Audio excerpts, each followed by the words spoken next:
This is Things You Might Not Have Heard, where we'll present for you in mere moments the weekend's latest in information, politics, current events, and pop culture news that you deemed was pretty gosh darn cool. This is your go-to supplemental source for both mainstream and unconventional news stories that you might have missed throughout the weekend and all week long, he says, with a little added context to give you something to talk about that may have been missed with the whole mainstream media stuff.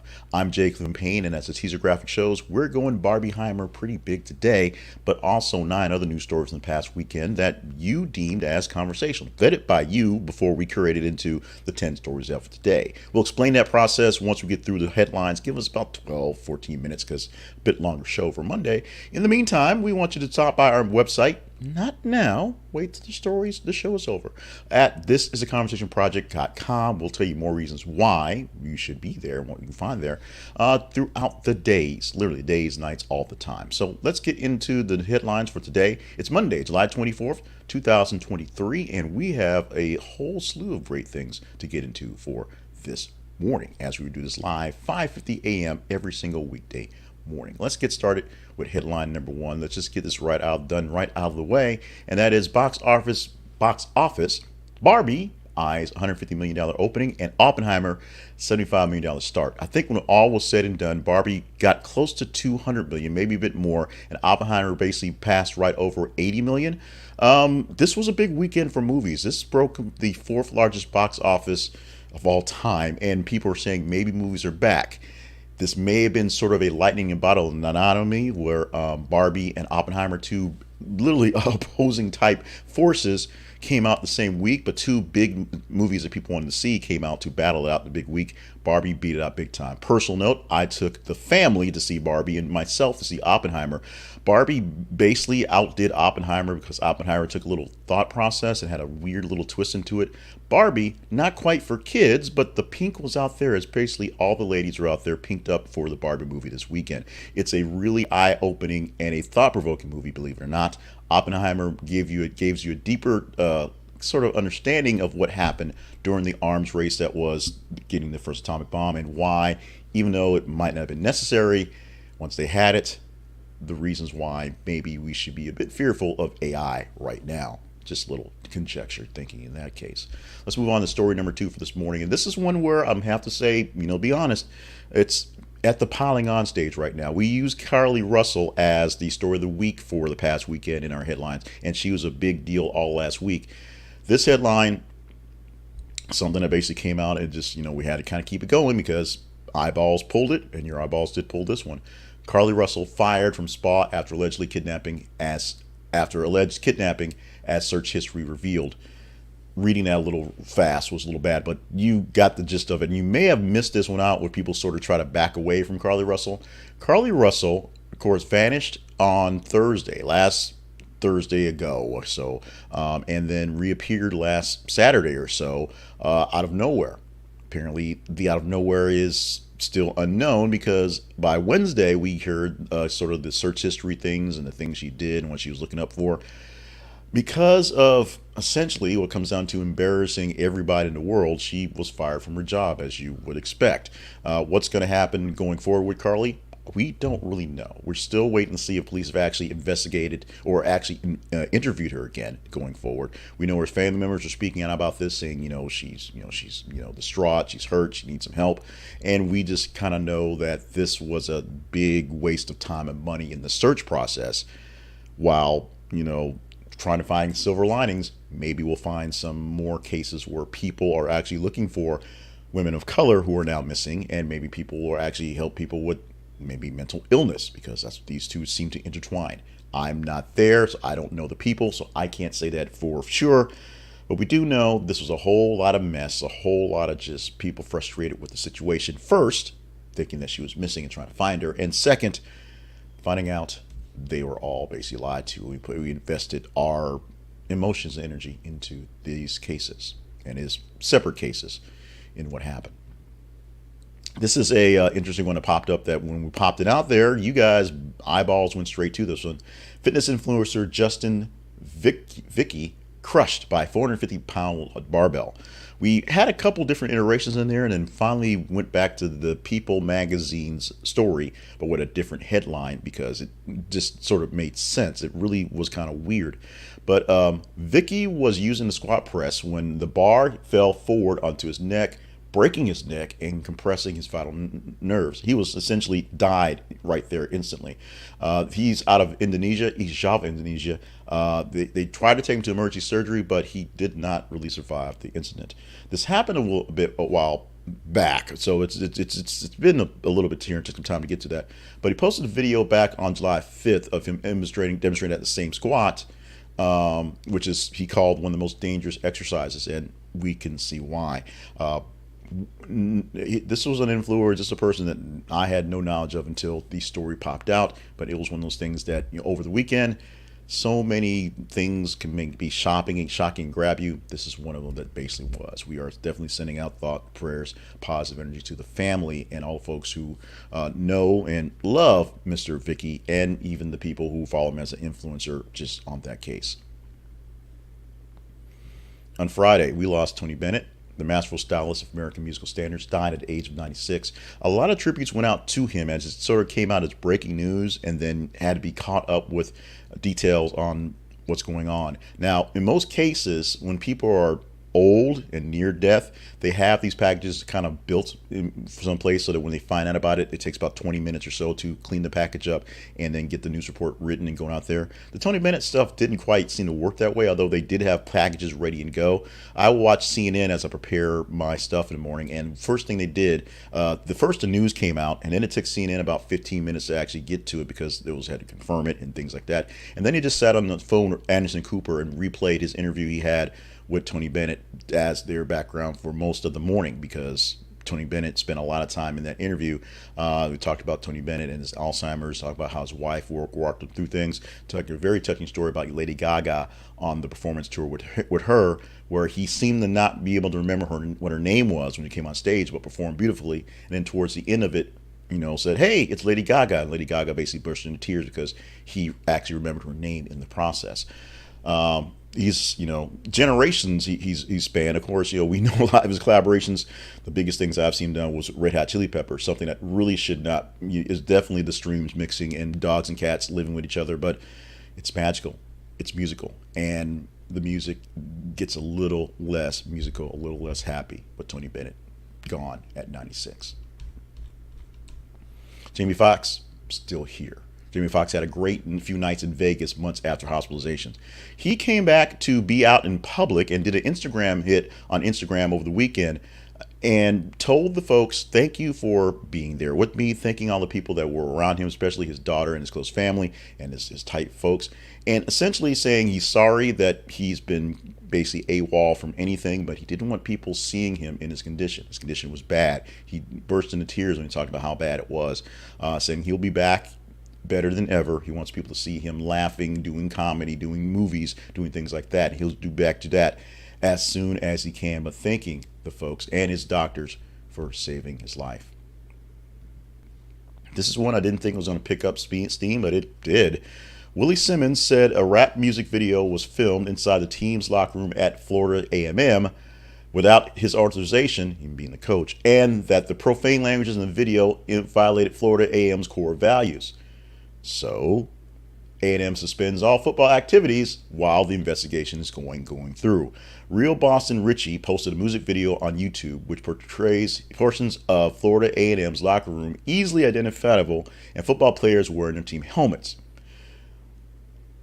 Yeah. You don't do this type of stuff. It seems like in the moment it's cool. It seems like in the moment, it made sense. Seems like in the moment, hey, it's a hit for Florida A&M for the players being out there with this dude. The problem is there's all sorts of actual quote unquote and not quote unquote paperwork, real paperwork and existential paperwork that goes along with these things. And especially if you're trying to put on a good show of what's going on. Sure, locker rooms and football players are profane and kind of on that level. You don't just want random rappers wandering through your locker room and your teams endorsing something that has not been said. Permission instead of your apology doesn't work in this one. Here's one where they're not asking permission, they're basically doing it. Cartoon Network, Warner Brothers Animation production staff filed to unionize. 65 employees from Warner Brothers Animation and 22 employees from Cartoon Network filed a petition for a union election with the National Labor Relations Board yesterday. They are seeking Warner Brothers' voluntary recognition of the union as part of the Animation Guild. Although many might think its production is speculative skills,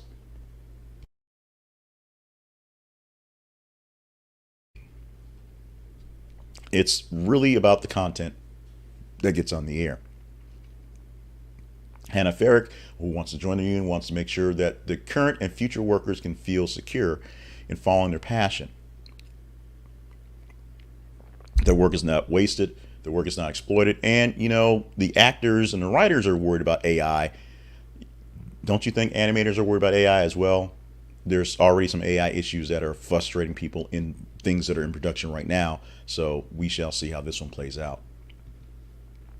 This may change by the time we get off the live air today, but probably not, but we'll see what happens. Elon Musk says new Twitter logo to change from bird to X as soon as possible. Now, in fact, he tweeted, the best X out there that's sent to Twitter, we might use you as your logo, which I'm sure means you're not getting paid for that, so sue that guy as well. But Twitter already changed the name of the parent company to reflect that they're trying to get out of the Twitter game, more or less. I'm not sure what exactly that means, but Facebook went to Meta to be a bigger player, so Twitter's going to X or whatever it is to be a bigger player, and they're changing the name of the app to X, or at least the logo for the app to X going forward. What that means for everything, if you no longer stop calling them tweets but X's, we don't know. We kind of care because I kind of need Twitter to help run my show here, but it's one of those things that Elon Musk, being a rich, crazy white dude, just doing rich, crazy white dude things, thinking there's no actual consequence to the world, Donald Trump comes to mind, becomes an issue. We're wrapping up closely, getting close to wrapping up. First, Lana Del Rey spotted serving customers at Waffle House in Alabama. That's it. Lana Del Rey was spotted serving customers at a Waffle House in Florence, Alabama, where my cousin lives. So maybe he got a chance to get some waffles and some scattered, smothered, and chunked hash browns with Lana Del Rey that day. Basically, people went to Waffle House, saw her working, put some social media up there, and that's what we see. We suspect it's not because she's working a new career or needs to pay off some extra bills with a side gig. We expect this is something to do with an upcoming music video or production, promotion, something coming. And finally, promotion of whatever kind. Bethenny Frankel calls for reality TV strike after revealing she has, quote, never made a single residual, unquote, despite her years in television. Bethenny Frankel has been a star of reality TV for quite some time, starting off in The Real Housewives in 2008 and doing all sorts of other spin-offs and things like that. She's turned that into all sorts of products and things to sell, which is good for her. But her actual, and this is my opinion, actual talent as being a person on screen, a bit lacking, other than just kind of yelling at people, throwing wine at folks, and just being famous already. So it makes it easy to make her more famous.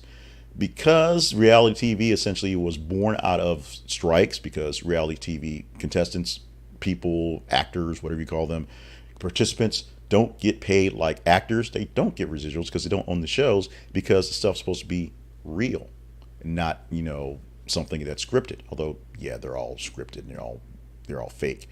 So with that, she's calling for reality TV stars to strike as well. If that were to happen, we would have some sort of apocalypse of TV, as we're expecting reality TV and game shows to take over in the fall for the delayed versions of the stuff that's been written and needs to be acted out. We'll see if Miss Frankel gets her way and if we see her again, because frankly, the less of Bethany Frankel, the better I feel personally. Let's go to our teaser story of this morning. This is a story that we are teasing now, that you can go to our feeds and tell us if we're going to talk about it. What's that all about? Well, we talked about the feeds and you vetting the shows, vetting the stories in the show, and it's very simple. You go to facebook.com/thisisAconversationproject and twitter.com/th_conversation. Those two websites have a feed, although Twitter may be X by the time we get off the air, who knows. They have the feeds that we post news stories every 50 minutes to for you to basically engage in. Your engagement gives us a score. You know, if you like it, love it, hate it, share it. The more engagement a story gets, the better chance we have of talking about it in the next show. Today we had 10 stories, so we went a little longer than normal, from 30 of the top stories of the weekend. For Tuesday through the rest of the week, Friday, we'll have 8 stories of 15. So much shorter, much tighter, much more concentrated, if you will.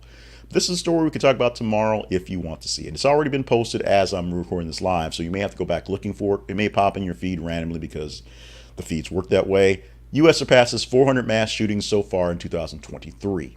Now, I'm going to say this real quick and move on because we talk about shootings, we talk about things, and if you follow my journey and how I talk about things, you understand that this is not a good thing from my opinion. Now, the last time I checked, there are 365 days in a year. A mass shooting is where 2, 3 or more folks are shot at an incident, and we've had 400 shootings in July. We are in the 7th month of the year, and we already have more shootings than days. So the average mass shooting per day, not per weekend, per day, will be horrible. Will we discuss this tomorrow? We'll go deeper into the news story and the breakdown of this. You let me know by engaging the story. Go to Facebook or Twitter and let me know if this is one you want to talk about. Otherwise, there'll be 15 other stories to choose from, and we'll have 8 of them to spotlight for tomorrow's version of this show. Next, we talk about our sponsors, one of our sponsors at least. You can go to thisistheconversationproject.com/sponsors and visit many of our sponsors that we have here to help us get things done. All our sponsors are all affiliate links, so we'll let you know that out front. No one is paying us up front, so you have to buy from them to get us something. This is one you might want to think about as you're getting into the fall, the next season, what's going on with your promotions. PS Print is a great way to get stuff for your promotional items. They are backed up by Deluxe, who are the people who have done checks for forever, so you know they can get things done pretty quickly. Think about booklets, business cards, rollers of stickers, posters, calendars, banners, letterheads. All the things you're looking for can be had by PS Print. They are one of the premier printers out there, national printers out there. So if you don't have a local printer and look for someone to trust, try PS Print. We use around here the conversation various different things over the years, and now we've tried to do some more work PS Print. We've tested a couple things, and some of the stuff we're going to get to you guys in the promotional stuff and in the special gifts for the Buy Me a Coffee subscriptions comes from PS Print. We are very happy with them, and we are doing more to shift some of our work to this sponsor. We can't get paid for using our sponsor, unfortunately, but if you want to use them, we get a little bit back from the cutback. So you try them out, see what they do for you, and just let us know what you think about their work from PS Print. Let's also talk about us, promoting us directly, which is with the Conversation Project. It lives at thisistheconversationproject.com. That is our home, our website, where we keep all the archives of the stuff we do, including the past iterations and lifetime stuff we've had at the Conversation Project. This here show, this here project, this here thing we give you with the news stuff has been different forms, different iterations. It started off as just surveys, like what do you think stuff, and turned into the stories that you thought were the top in newsletter forms and audio forms and podcast forms. Now we do this video podcast and things as this form right here. We do a lot of stuff, and this last weekend was proof of the kind of all the things we happened. It takes a lot of effort, a lot of work to get into it and to squeeze things in. So if you appreciate what we're doing, we thank you. Just send us some comments and let us know what's going on. Send an email to theconversationinbox@gmail.com. The most important thing you can do, of course, costs you very little, but time, maybe your internet bill. Follow us on our feeds and watch our shows and share the shows out there. Stop by our sponsors and visit a sponsor, and stop by our partnerships page and see if there's ways you'd like to partner up directly. We talked about Buy Me a Coffee. It is for those of you who do watch these things more frequently, it is an alternative to Patreon where you can send people donations in the form of cups of coffee and do subscriptions there. That's our form for using that. Plus, we have links to other quick payment sites as well. If you want to help us out, keeping things going, literally keeping the lights on that are around in the studio, you can stop by there. Now, we've done all that stuff. Let's have some fun. You got the news, you got the sales stuff, you got the promotion stuff, all that stuff. It's time for our daily dose of fun. We do this every single day. And we're starting off with birthdays for this daily dose of fun, because we always do. Birthdays for July 24th include Wonder Woman Linda Carter turning 72 years old today and still spinning around and turning into a magical super person and just making people happy. Linda Carter, in her second or third life, she still does TV and still does movies and things like that. But in her third or fourth life, I guess, as just a Twitter correspondent, whether Twitter lasts or not, has been hilarious. She is engaging, she is funny, and she is 72 years old on today. Kadeem Hardison, Dwayne Wayne, is 58 years old on the day. Now, we have to go back for the Dwayne Wayne reference, although it doesn't seem like back. It was literally my, when I was going into college, he was Dwayne Wade. That's basically what was happening. And he is now doing many things, mostly behind the scenes type stuff. He still pops up on screen every so often, but a lot of things he's doing right now is mostly kind of making things happen as a producer and sometimes director. Kadeem Hardison himself is 58 years old today. Jennifer Lopez is 54 years old on the day. Got to give a shout out to J-Lo, who is knocking it out of the park with what she's doing. Most of her movies aren't going to big box office stuff, but she's keeping Netflix and Hulu and Amazon in business with at least 5 movies that came out in the last 2.5 years out there. And they haven't been bad. That's just it. They're actually great movies. Jennifer Lopez, 54 years old on the day. Not sure if she's got any music coming out anytime soon, but still knocking out the park for movies. Now let's go to history. Going way back to 1866 happened today on this 24th of July, 1886, I guess. Tennessee became the first state to be readmitted to the Union after the Civil War. Kind of a big deal, 1886. Let's do a big jump to 1979. Miami jury convicted Ted Bundy of his first-degree murder in the slayings of Florida State University sorority sisters Margaret Bowman and Lisa Levy. Big thing in the time. Ted Bundy, in the world that we have now, where true crime is, where it's at, basically as a story gets it's a local headline, people start turning to a podcast. Ted Bundy was a story, a headline that captivated the nation for quite some time back in the 70s, early 80s for this one. And in 1990, Iraqi forces started massing on the Kuwait-Iraq border. You may not remember this one. There was a time, 9/11 happened in the 2000s, so that's where everybody has a reference of what's going on and going to war in Afghanistan. But there was a time, the first time, when we went to war for the quick deal to liberate Kuwait from Iraq. It seemed like a quick deal. It was the first sort of video game war we had. We learned about scuds and things like that. And it seemed like everything was all nice and dandy and taken care of until it wasn't. One thing we know is that wars are inevitable, or conflicts themselves are inevitable. War is essentially just a big bolt of term in some cases. And this is one that, while taken care of very quickly, very simple and easily by the administration at the time, was maybe a precursor to what was to come. Maybe we should have figured out that more is coming about a decade later. Today, on this July 24th in 2023, not back in 18 whatever, we're going to celebrate drive-through day. And we're going to celebrate that probably by just going through the drive-through and getting lunch or dinner, or maybe even breakfast, maybe a light snack. Maybe you're a person that goes to a place like a Sonic or Starbucks and just get something to drink. Hit a drive-through today. Make some money for drive-thrus. Now this is literally a made-up holiday by Sonic. So there will be some sort of drink deal at Sonic, although they're pretty much half price during happy hour. They'll probably be half price all day, or half price through the app, or special tricks on appetizers or something like that. But this is literally a made-up holiday by the Sonic Corporation. So if you have the Sonic near you, drive-through, go throw them some bones, because you need them to be there when you need them to be there. So go ahead and live up to your drive-through day. Finally, one more thing you might not have heard. Americans are still not taking all their vacation time each year.